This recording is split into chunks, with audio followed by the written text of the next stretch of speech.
Namaskar, dear student, how are you? I hope you are well.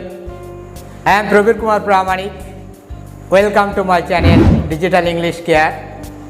আজকে হাজির হয়েছে একটা নতুন ভিডিও নিয়ে এবং যে ভিডিওগুলো আমাদের এর আগে দুটো করা হয়েছে না আমরা করেছি কোশ্চেন মেথড অর্থাৎ কিভাবে প্রশ্ন তৈরি করা হয় তার দুটো পার্ট আমরা আলোচনা করেছি। আজকে আলোচনা করব পার্ট 3 অর্থাৎ অক্সিলিয়ারি ভার্বের সাহায্যে কীভাবে কোশ্চেন করতে হয় এবং অক্সিলিয়ারি ভার্বের দুটো পার্ট আমরা অলরেডি আলোচনা করেছি, verb to be, verb to have. আজকে আলোচনা করব ভার্ব টু ডু অর্থাৎ ডু, ডাজ এবং ডিডের সাহায্যে কিভাবে প্রশ্ন তৈরি করা হয় আজকে আমরা সেটাই জানব। তো শুরু করা যাক।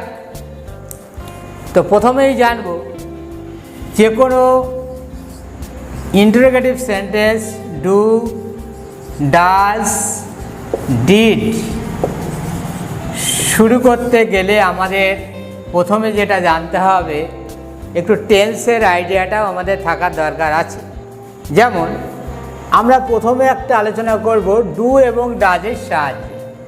তো ডু এবং ডাজের সাহায্যে প্রশ্ন করতে গেলে আমাদের সিম্পল প্রেজেন্ট টেন্সের সম্বন্ধে আইডিয়া থাকতে হবে। সিম্পল প্রেজেন্টকে আর একটাও নাম দেওয়া যায়, যেমন বলা হয় প্রেজেন্ট ইনডেফিনিট টেন্স, বাংলায় বলা হয় সাধারণ বর্তমান কাল। সাধারণ বর্তমান কালটা কি?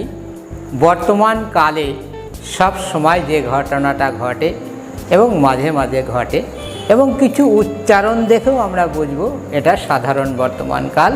ইংরাজিতে বলবো সিম্পল প্রেজেন্ট টেন্স অথবা প্রেজেন্ট ইনডেফিনিট টেন্স। এগুলো কেমন? যখন দেখব সাবজেক্ট অর্থাৎ যাকে প্রশ্ন করব সে যদি ইউ হয় অর্থাৎ তুমি হয়, সেই ক্ষেত্রে উচ্চারণটা কিন্তু ক্রিয়াপদের শেষে ও আসবে।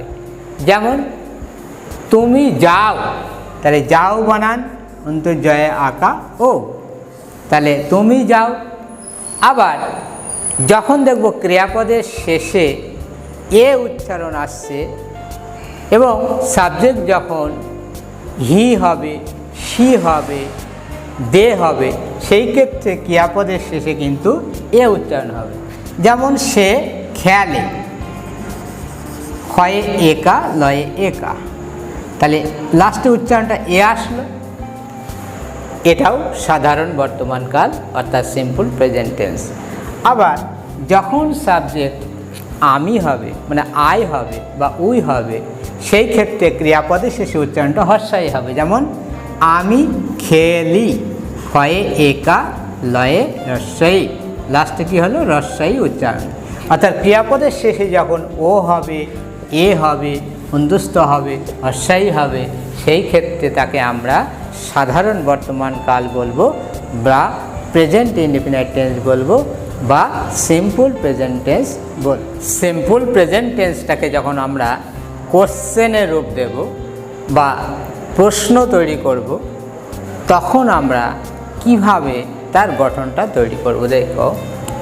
প্রথমেই আমরা যেহেতু অক্সিলিয়ারি ভার্বের সাহায্যে প্রশ্ন তৈরি করা শিখছি এবং সিম্পল প্রেজেন্ট টেন্সটাকে ব্যবহার করছি, সেই জন্যে প্রথমেই আমরা প্রশ্ন তৈরি করার ক্ষেত্রে ডু লিখব অথবা ডাজ লিখব, তারপর সাবজেক্ট লিখব অর্থাৎ যাকে প্রশ্ন করছি, তারপর লিখব ভার্বের বেস ফর্ম বা ভার্বের প্রেজেন্ট ফর্ম বা ভার্ব 1, তারপরে অবজেক্ট এবং শেষে কোশ্চেন মার্ক বা জিজ্ঞাসার চিহ্ন। দেখা যাক এবার আমরা প্রশ্নটা কিভাবে তৈরি করব। আমি একটা প্রশ্ন যেমন লিখছি, তুমি কি আমাকে বিশ্বাস করো? তুমি কি আমাকে বিশ্বাস করো, লাস্টে দেখো উচ্চারণটা ও আসে এবং যে প্রশ্নের উত্তর হ্যাঁ অথবা না হবে, ইয়েস অথবা নো হবে, সেই ক্ষেত্রে সেন্টেন্সটা অক্সিলিয়ারি ভার্ব দিয়ে শুরু হবে এবং ক্রিয়াপদের শেষে যেহেতু ও উচ্চারিত হয়েছে সেজন্যে সেন্টেন্সটা শুরু হবে ডু দিয়ে। যেমন প্রথমেই আমরা লিখব ডু, তারপর ফর্মুলাতে দেওয়া আছে সাবজেক্ট, অর্থাৎ প্রশ্নটা আমি করেছি তোমাকে, তার মানে তুমি কি, তারপর তুমি ইংরাজি তাহলে কী হবে ইউ, তাহলে ডু ইউ। আর ভার্বটা হচ্ছে বিশ্বাস করা, বিশ্বাস করার ইংরাজি হলো বিলিভ, তাহলে আমরা লিখব বিলিভ, বিলিভ। আমাকে বলেছি তুমি কি বিশ্বাস করো আমাকে, তাহলে মি কোশ্চেন মার্ক, তুমি কি আমাকে বিশ্বাস করো, তাহলে আমরা লিখব ডু ইউ বিলিভ মি। ঠিক এইভাবে আরও কিছু এক্সাম্পল আমরা জানি, যেমন তুমি কি এখানে প্রতিদিন আসো, do you come here daily, তুমি কি মাংস খাও, ডু ইউ ইট মিট, তুমি কি স্কুলে যাও, do you go to school, তুমি কি ফুটবল খেলো, ডু ইউ প্লে ফুটবল, তুমি কি আমাকে চেনো, ডু ইউ নো মি। ঠিক এইভাবেই আমরা ডুয়ের সাহায্যে জানলাম কিভাবে প্রশ্ন করা হয়। ক্রিয়াপদের শেষে যখন উচ্চারণটা ও হবে এবং প্রশ্ন চিহ্ন থাকবে লাস্টে এবং প্রশ্নের উত্তর হ্যাঁ অথবা না হবে, সেই ক্ষেত্রে আমরা বাক্যটা ডু দিয়ে শুরু করব যদি সাবজেক্ট তুমি হয়।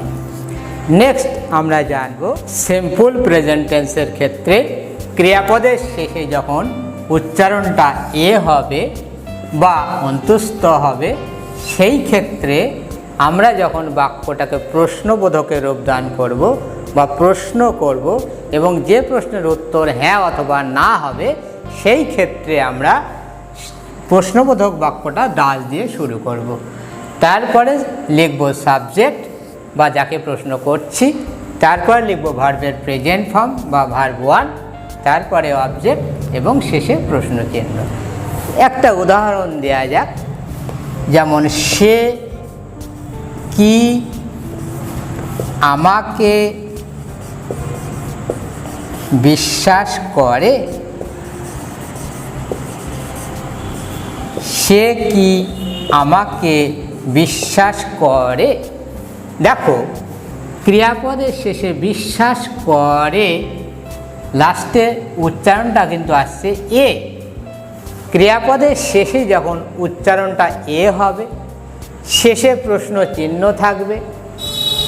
সাবজেক্ট যখন হি বা সি হবে বা একজনকে বোঝাবে, থার্ড পারসন সিঙ্গুলার নাম্বার বোঝাবে, সেই ক্ষেত্রে বাক্যটা ডাজ দিয়ে শুরু হবে।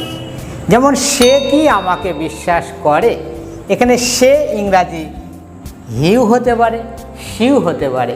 তো বাক্যটা প্রথম আমরা শুরু করব ডাজ দিয়ে, ডাজ হি, সাবজেক্ট লিখলাম হি, আমরা সিউ লিখতে পারি।